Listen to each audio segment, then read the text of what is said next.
are listening to Second Chance Ministry Radio.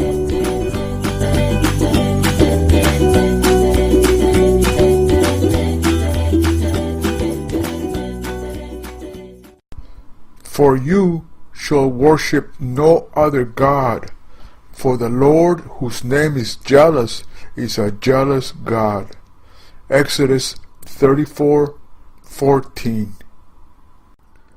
Throughout history, Christians have been persecuted for refusing to honor Greek and Roman gods and goddesses.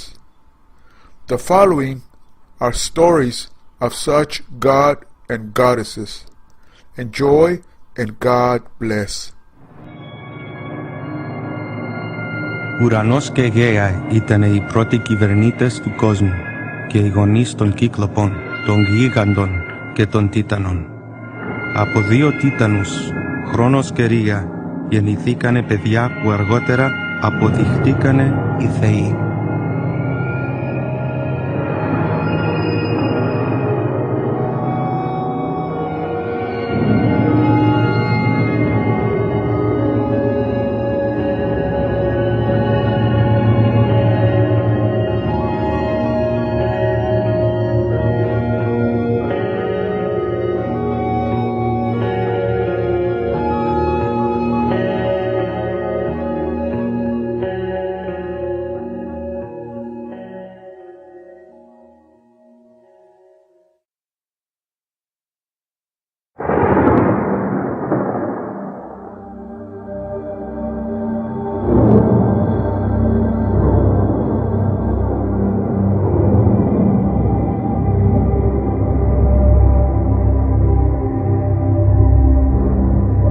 Zeus, most glorious, most great, God of the storm cloud, thou that dwellest in the heavens.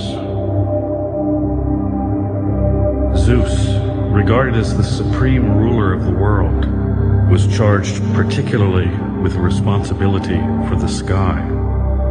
As Father Sky, he gave day and night to men, sent the snow and the rain, and caused the winds to blow and the dark storm clouds to gather. The lightning and the crash of thunder that followed was but an expression of his wrath.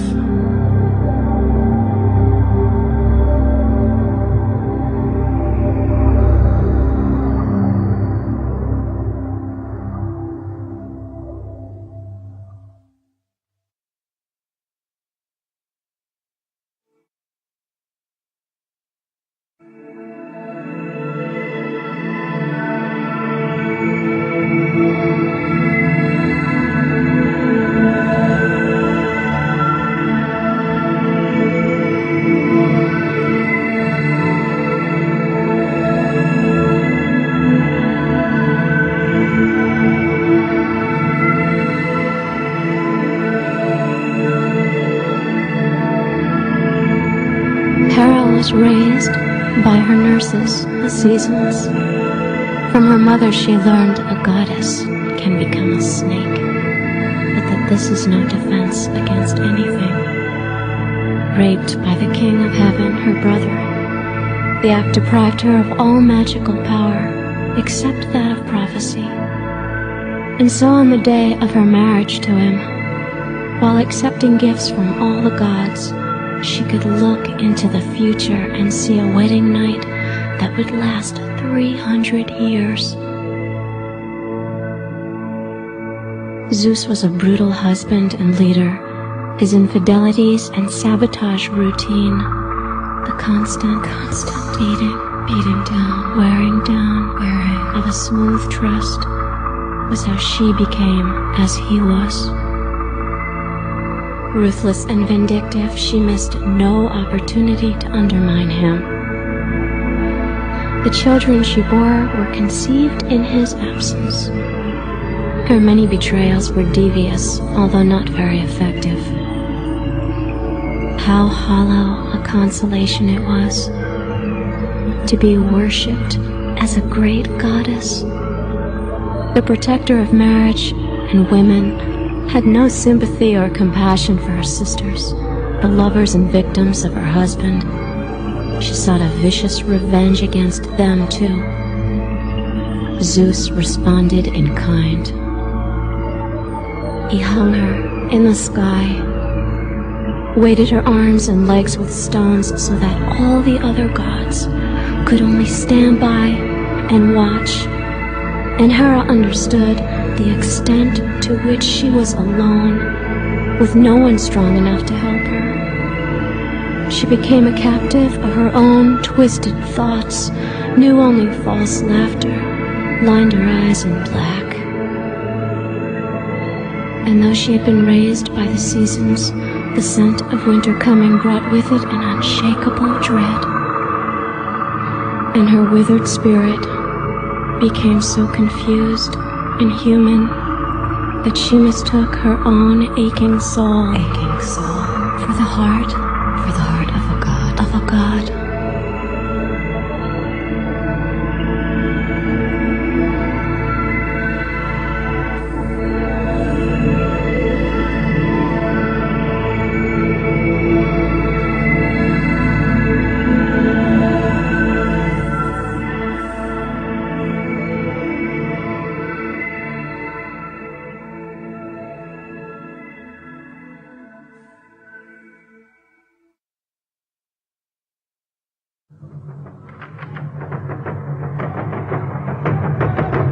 Hermes, son of Zeus, was eager and enthusiastic, the prince of storytellers, an eloquent orator, and a wonderful athlete. He had the reputation also of being very shrewd at a bargain, and not above telling a few white lies when the occasion seemed to demand it.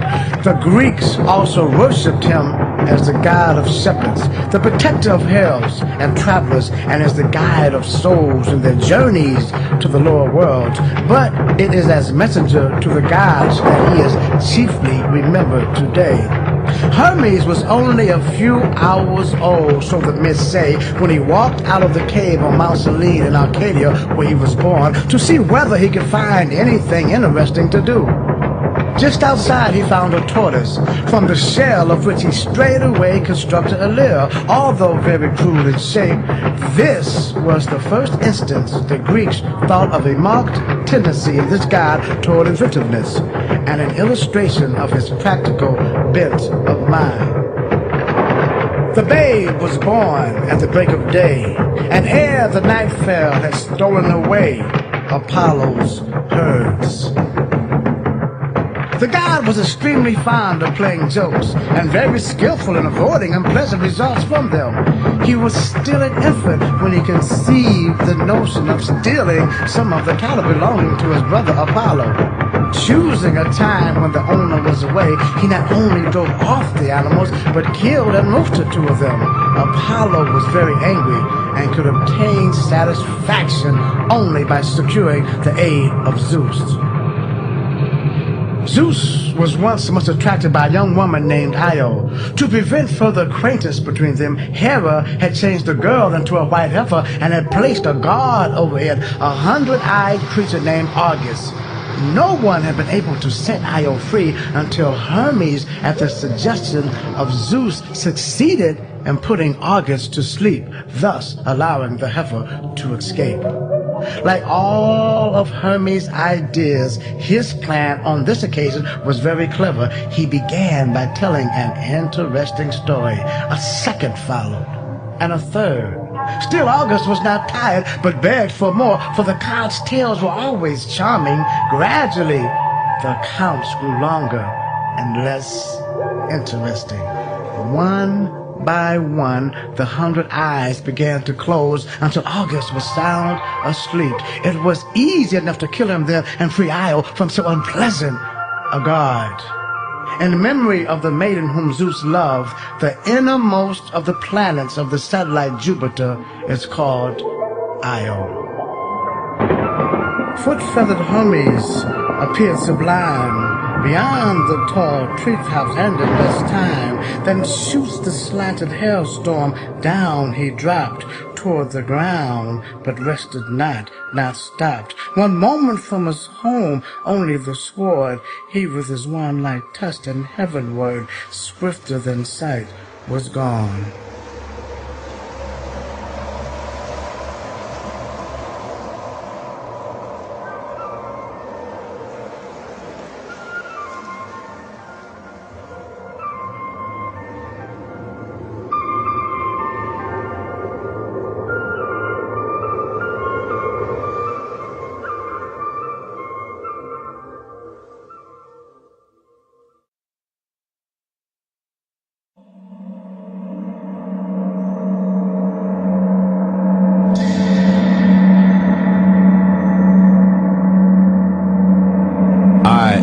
Apollo, known as Shango by my African god family. I am the passion of life, pure fire burning through the soul of every living thing. I am the sun bright in my existence, so that I might provide light for your day, and you watch my radiance, are fascinated by the colors of my skin, the sensual movements of my body, the luscious lick of my tongue, the warmth of my touch, the excitement of my presence. I wake you up to another world, where frozen dreams and callous feelings break from the caves and sit at my feet. I am a living altar, rekindling my spirit again and again. From the light of the moon, she, goddess of all my secrets and lover of all my desires. Lust is a river we swim in naked together, until I tire and decide to fly to the sky, in my sun chariot, in my sky ship, in my mind. I am Apollo to the Greeks, known as Shango by my African god family. I am the sun god. I can set you afire. I can set you free. I can heal your pain, change your winter to summer. Sunflowers reflect the warmth of my love, and sports inspire my flames. But I am revengeful. I am not to be taken for granted. In my arrogance, I walk into myself many times, then blame others for my mortal frustrations. I do not take rejection well. I have scorched the earth with my anger, then hid behind a rain cloud, ashamed of what I've done. I am Apollo, Shango, the god of the sun. Thunder is in my voice, lightning is in my hands. I live in the sky where spirits fly, singing songs and writing poems in praise of who I am. For I am the one who gave Midas his touch, Daphne her laurels, slayed the monster and forged the human body into a beautiful work of art. You have only to look into my eyes to see tomorrow. If you are brave enough, I will answer your questions and make your wishes come true. For I am Apollo, known to many as Shango, the sun god.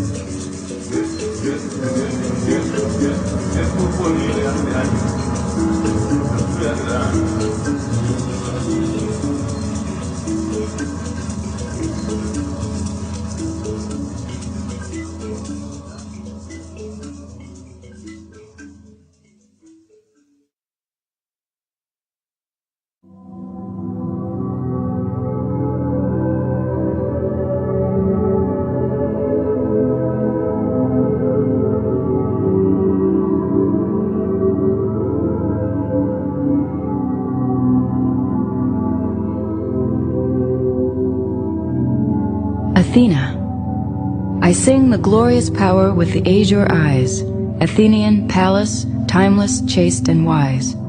From his awful head, whom Jove brought forth in warlike armor dressed, golden, all radiant.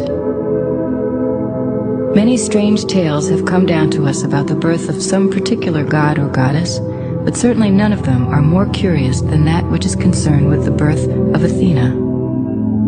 It is said that Zeus once felt a severe pain in his head, for which he was unable to account. Soon, however, the goddess Athena sprang forth, radiant in beauty and wearing the full armor of a warrior. On her head was a helmet, and in her hand a spear, which she shook in so warlike a fashion that all Olympus trembled with dread. may have been due to the unusual circumstances of her birth that Zeus felt that the goddess was peculiarly his own, and accordingly honored her above all the other divinities. He even allowed her to wear his awful aegis, a kind of covering for the breast, with the head of Medusa in the center, which was so dreadful a sight to look upon that even the stoutest foe shrank from it in terror. Athena was a stately and beautiful goddess who possessed all the dignity and grace that befitted the patron divinity of the chief city of the Greeks.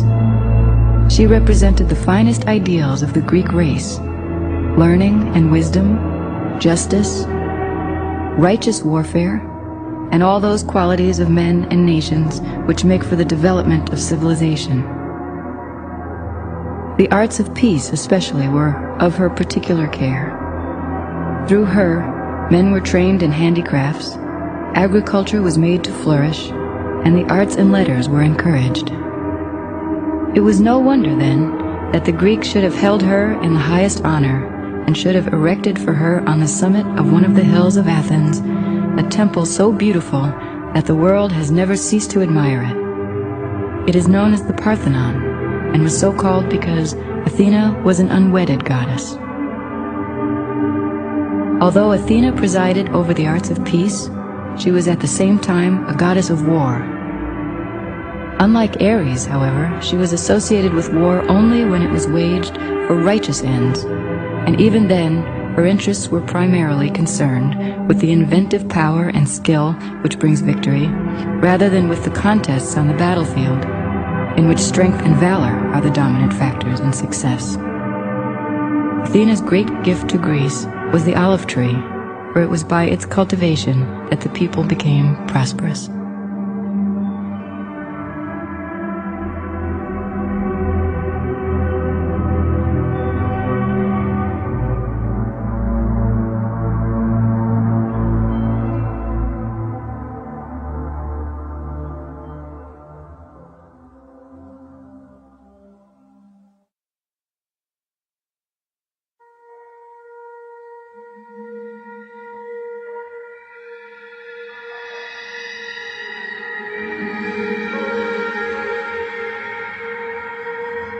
Thrill with lissom lust of the light, O man, my man. Come careering out of the night of Pan, Io Pan, Io Pan, Io Pan. Come over the sea from Sicily and from Arcady, roaming as Bacchus, with fauns and pards and nymphs and satyrs for thy guards, on a milk-white ass. Come over the sea to me, to me. Come with Apollo in bridal dress, shepherdess and pythoness. Come with Artemis, silken shod, and wash thy white thigh, beautiful God, in the moon of the woods, on the marble mount, the dimpled dawn of the amber fount. Dip the purple of passionate prayer in the crimson shrine, the scarlet snare, the soul that startles in eyes of blue, to watch thy wantonness weeping through the tangled grove, the gnarled bole of the living tree that is spirit and soul and body and brain. Come over the sea, Io Pan, devil or god, to me, my man, my man. Come with trumpets sounding shrill over the hill. Come with drums low muttering from the spring. Come with flute and come with pipe. Am I not ripe? I who wait and ride and wrestle with air that hath no bows to nestle my body, weary of empty clasp, strong as a lion and sharp as an asp. Come, oh come! I am numb with the lonely lust of devildom. Thrust the sword through the galling fetter, all devourer, all begetter. Give me the sign of the open eye, and the token erect of thorny thigh, and the word of madness and mystery. O Pan, Io Pan, Iopan, Iopan, Pan, Pan, Pan, Pan, I am a man, do as thou wilt, as a great God can, O Pan, Iopan, Iopan, Iopan, Pan, I am awake in the grip of the snake. The eagle slashes with beak and claw, the gods withdraw. The great beasts come, Iopan. I am born to death on the horn of the unicorn. I am Pan, Iopan, Iopan, Pan, Pan. I am thy mate, I am thy man, goat of thy flock. I am gold, I am God, flesh to thy bone, flower to thy rod. With hoofs of steel I race on the rocks, through solstice stubborn to equinox. And I rave, and I rape, and I rip, and I rend, everlasting, world without end. Mannequin, maiden, Maenad, man, in the might of Pan. Iopan, Iopan, Pan, Pan, Iopan.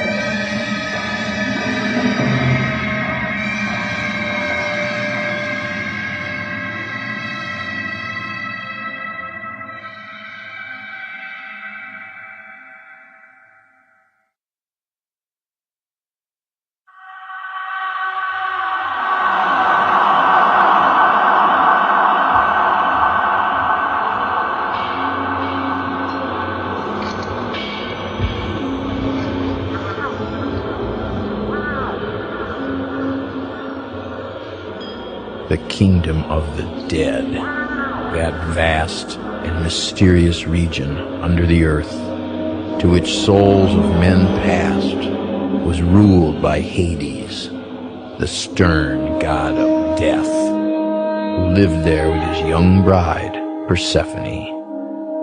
Hades was both the god and the place where the good were rewarded and where the lives of the wicked became a miserable dream.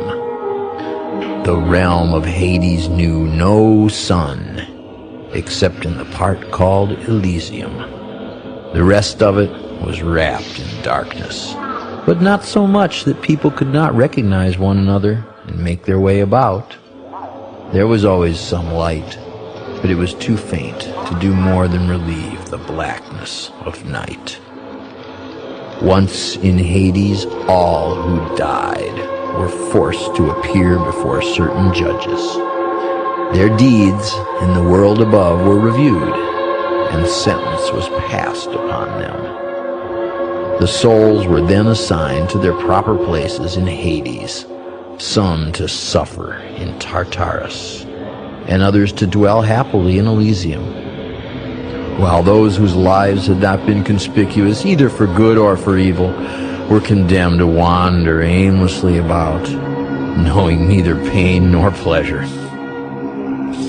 In Tartarus, one could hear the clanking of chains, the blows of whips, and shrieks and cries of anguish. Each punishment was unique. Tantalus, son of Zeus, once betrayed one of the gods' secrets. He was sent to Tartarus and tortured by having food and water ever before his eyes, but always just out of his reach.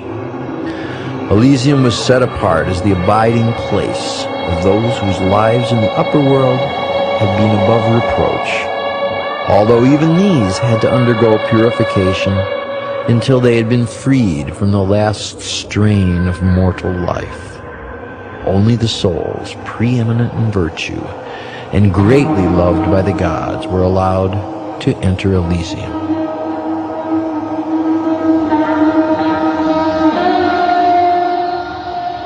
By the streams that ever flow, by the fragrant winds that blow o'er the Elysian flowers, by those happy souls that dwell in yellow meads of asphodel or amaranthine bowers.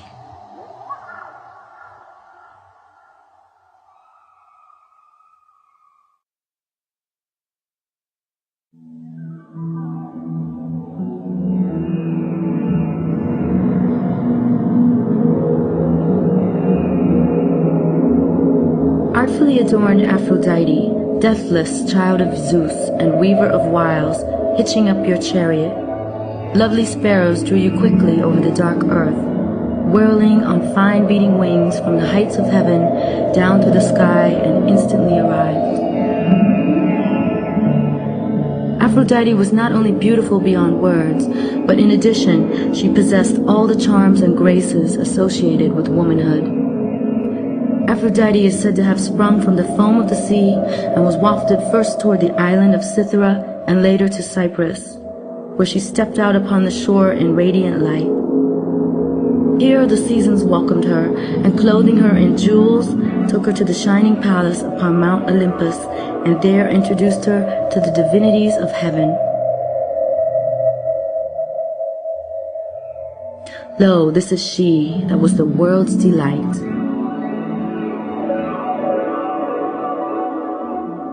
To the Greeks and Romans, Aphrodite symbolized love between men and women, and in the world of animals and nature, the force that reproduces life. Her worship, therefore, was universal, and her altars heaped with roses were to be found everywhere. Aphrodite is connected with many love stories. She was kind-hearted and seldom failed to respond to a call for help when it came to her from a despairing lover. While Aphrodite had many lovers, none were more dear to her than a handsome young shepherd named Adonis. He came into combat with a wild boar. As Adonis lay dying on the ground, Aphrodite ran to help her expiring lover. In her haste, she pricked herself on some white roses which chanced to be in her way, whereupon these flowers turned red, blushing with shame because they had been the cause of such an accident to the lovely goddess. The death of Adonis brought such grief to Aphrodite that she would not allow the body to be taken from her arms until the gods promised that he might continue to live with her during the spring and summer, and that she might spend the other half of the year with him in the lower world. Spring was personified by this beautiful youth, whose life was short, and at whose departure all nature put on mourning and ceased to bear fruit, only to rejoice again when he returned to earth.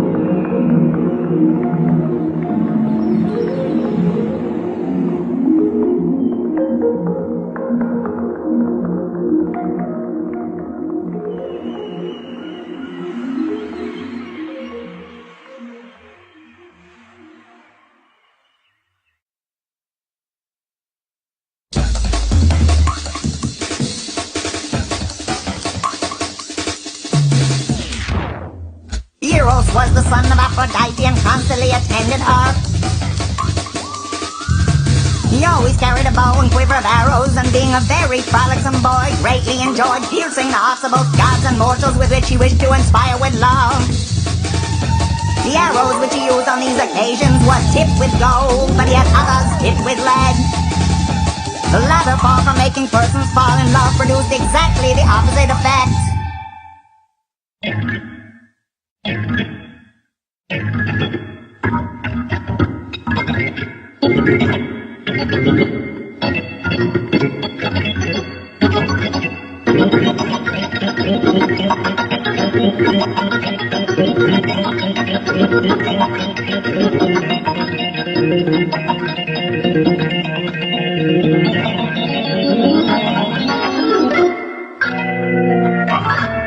I am Vulcan, the god of metal, the son of Hera, the husband of Aphrodite, the most beautiful goddess of all. I was born on Mount Olympus, but not of beauty that the other gods possessed. My road was to make the world a beautiful place, with the skills I had been given from birth. But an argument I had with Zeus, my father, caused him to cast me from heaven. Thrown by angry Jove, sheer over the crystal battlements. From morn to noon he fell, from noon to dewy eve. A summer's day, and with the setting sun, drooped from the zenith like a falling star on Lemon's the Aegean Isle.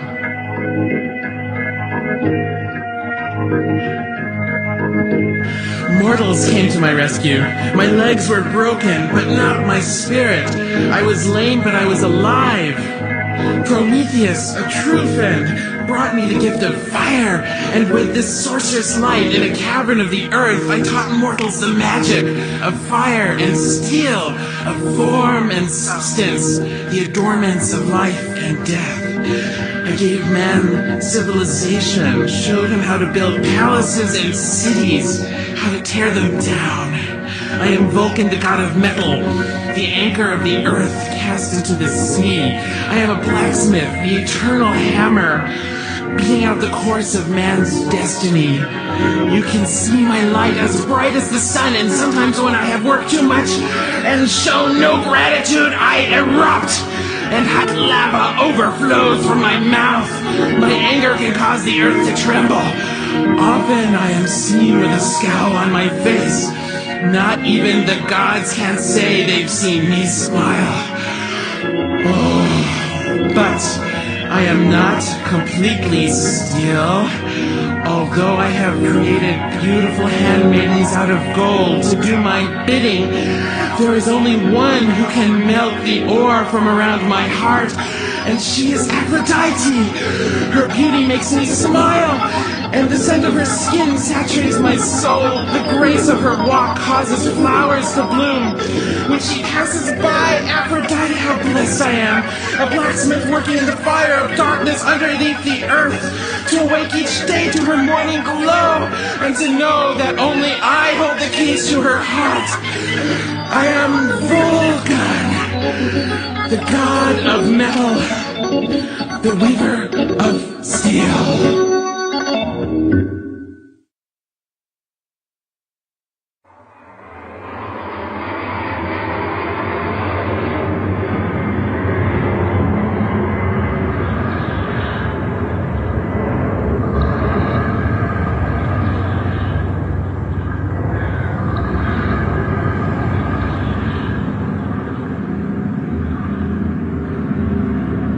Poseidon και Αμφιτρίτη. Oceans take our secrets, what we don't want to see or smell anymore. We feel anonymous, we feel clean when we throw our past away. It will wash, we think. It will sink. It will drift far from this shore. It will disappear. Maybe the fish will eat our words. Maybe lost or spurned loves will help deep-sea feathery green plants grow.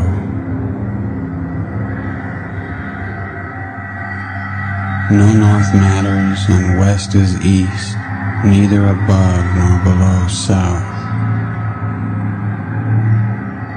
They roll over on the swells and forget themselves, floating on a sea littered with broken oars and scraps of sails. They'll hang on chains around teenage necks, long after sinking, piece by piece, away from the moon. 9 days and 9 nights of rain. All those horses, all that crying, you would rather go for a swim. He wanted bigger love. Had to have it like he had to dream himself to sleep. Sailors sacrifice, women are ashamed. You got religion, they get blamed.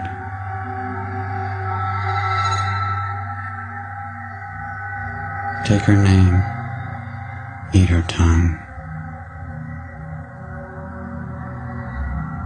A piece of your face drifts by on the yellow tip of a wave in the dead of the afternoon. The same shark that came to shore yesterday rolls sickly like a tired drunk to avoid being eaten at low tide. He's not afraid of me. I'm thinking of you. So much gone from memory that I'm left with just your teeth. Now and again I find myself walking on the wet, hard-packed sand, looking for exotic messages in the creeping, reaching water that just misses touching my toes. Sometimes there's something clear and obvious, like a fingernail or a plastic bag, though I'll never know for sure who threw them away. Once I found a wedding ring, uncovered by the receding tide. I didn't touch it. I was already married.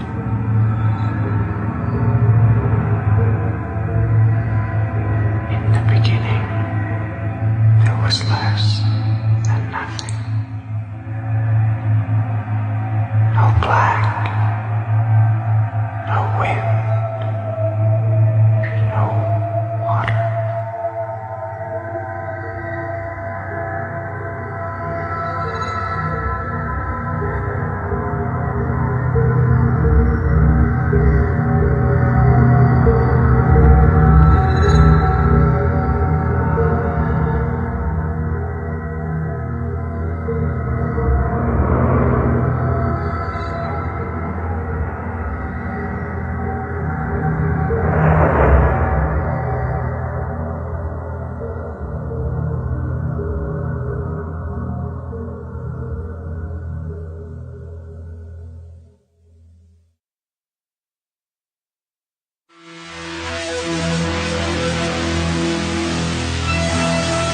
I am the one, Orgasmatron, the outstretched grasping hand.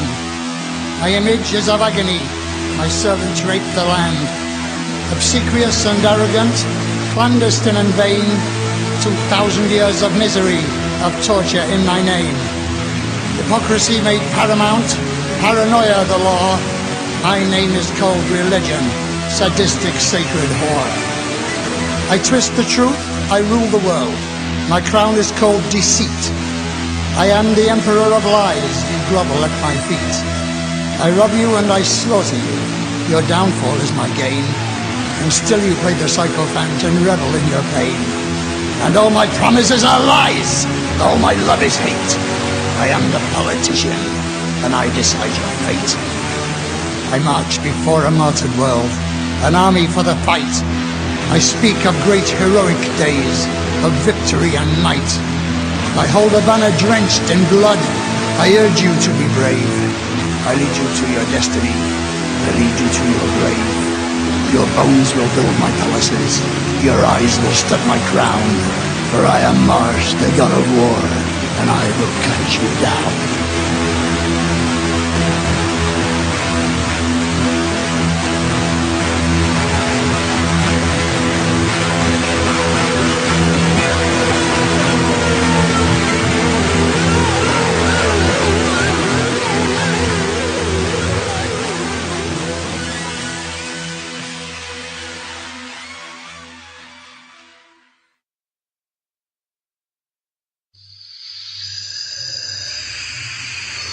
Artemis loved the wilds, and nothing gave her more pleasure than to roam through and over the mountains far from the haunts of man.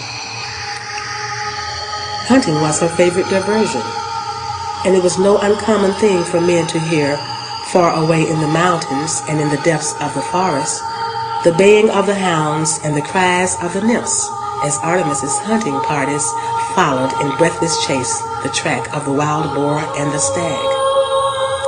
But while fond of hunting, the goddess was at the same time the friend and protector of the wild animals, and avenged any wrong done to them. As an unmarried goddess, Artemis exercised special care over girls, and just as young men regarded Apollo, her twin brother, as their guide and protector, so young women worshipped Artemis and looked to her for help in all their difficulties.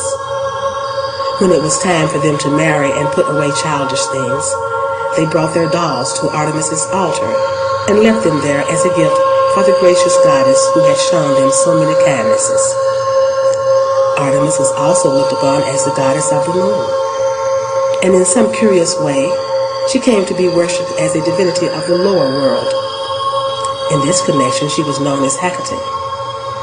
Various secret rites associated with magic and ghostly things were performed in the dead of night before her altars.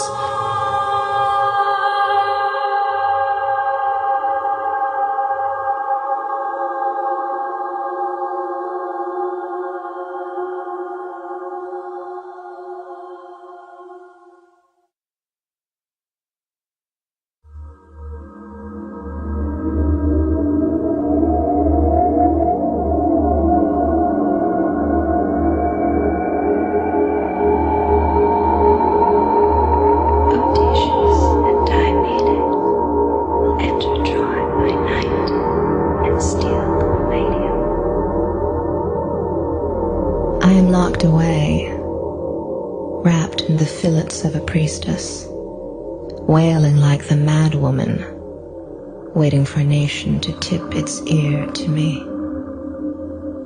Blessed by Apollo, he could not rescind this wild gift, and so he spat in my mouth when I turned away from him. There began my descent.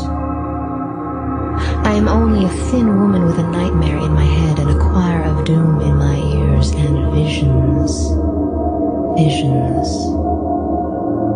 My black eyes see too far, this mouth so far from mute, my faint breaths are poisoned by storms, too rough for this world's magic. I am all about destiny. I am all about fate. I am all about your future, and yet you turn away from me. In this cracked and tragic land, everywhere I stand is a sacred place, and shadowed. Such terrible pictures play on the backs of my eyes. Do not turn away from me.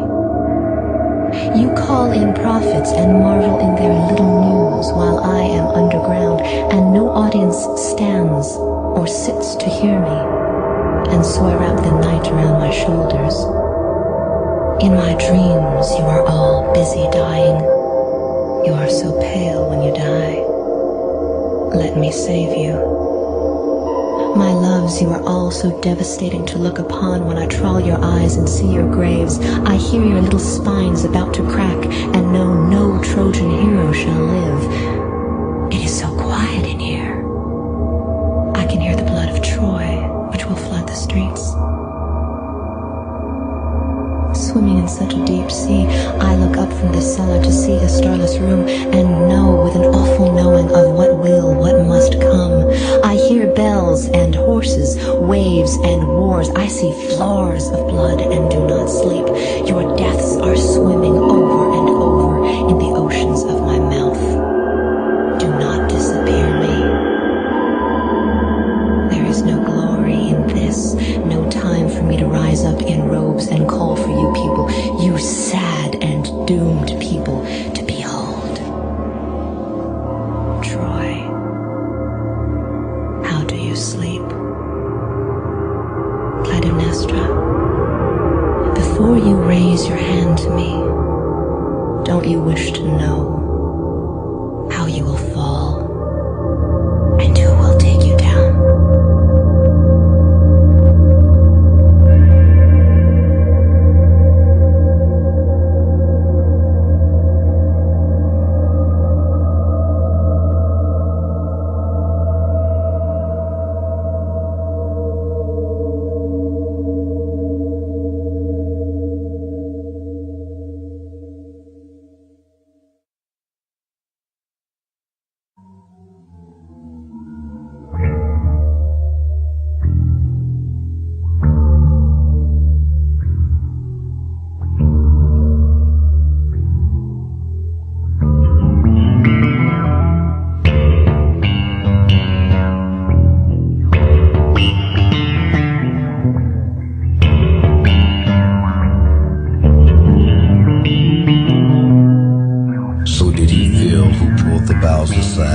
That we may look into the forest wide to catch a glimpse of fawns and dryad, coming with softest rustle through the trees. A king of thieves had a beautiful daughter named Semele. Unfortunately, she attracted the attention of Zeus and had thus aroused the jealousy of Hera. Semele, at the suggestion of Hera, asked Zeus to present himself in full splendor as king of heaven, equipped with his powerful thunderbolt. Reluctantly he appeared to the maidens in all his awful glory, and Semele was instantly burned to ashes by the flame. But Zeus rescued the girl's unborn baby and cared for him as his son. He named the child Dionysus. When Dionysus grew up, he was worshipped as the god of vegetation, who loved the cool, moist place of shady glens and mountainsides, where plants and trees flourished. But it was as the divinity that presided over wine that he was best known. He represented not only the intoxicating power of wine, but its social and beneficent influences. He taught men the culture of the vine, which contributed to the prosperity of the country. He was regarded as the promoter of civilization, a lawgiver, and lover of peace. Dionysus was constantly attended by a train of strange-looking, intoxicated women. They roamed through the woods and mountains, keeping customs from ancient times. Under the influence of religious frenzy, they uttered sharp cries, waved pine-cone-tipped wands, and took part in wild and savage orgies in honor of the god. In their ecstasy, they would tear to pieces the wild creatures they met in horrible, bloody feasts. The worship of Dionysus was a duality of beauty and goodness on one side, and savage brutality on the other. This god could be kind and beneficent, but he could also be cruel and drive men to madness. He is sometimes man's blessing, sometimes his tragedy.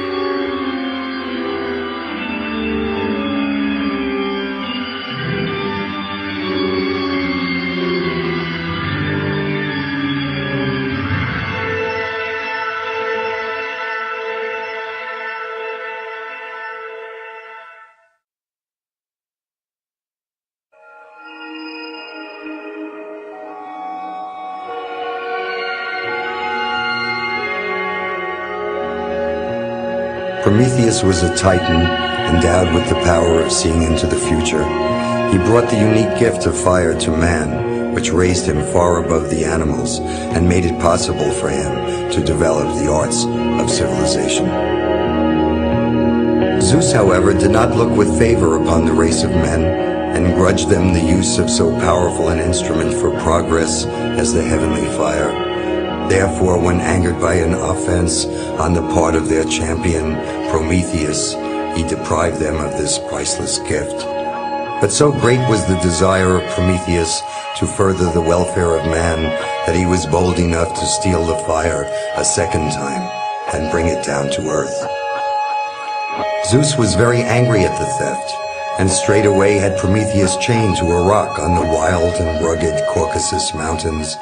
This alone would have been a most cruel punishment, but it was made much more dreadful by the fact that every day an enormous eagle devoured the liver of the Titan.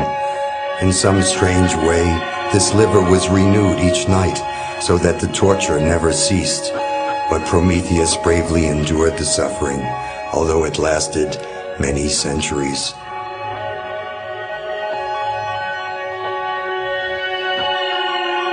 To suffer woes which hope thinks infinite, to forgive wrongs darker than death or night, to defy power which seems omnipotent, to love and bear, to hope till hope creates from its own wreck the thing it contemplates, neither to change, nor falter, nor repent.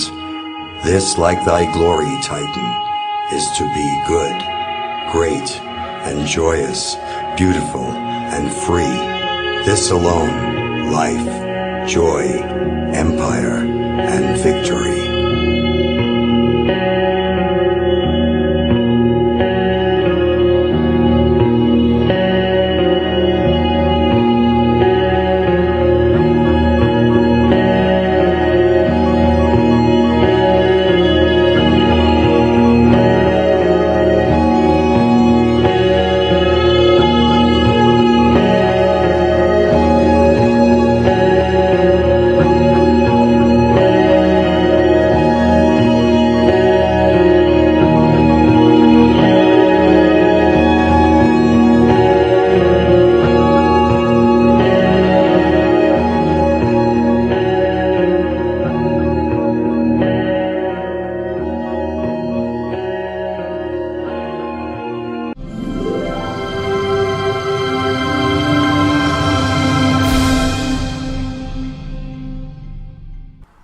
You are listening to Second Chance Ministry Radio.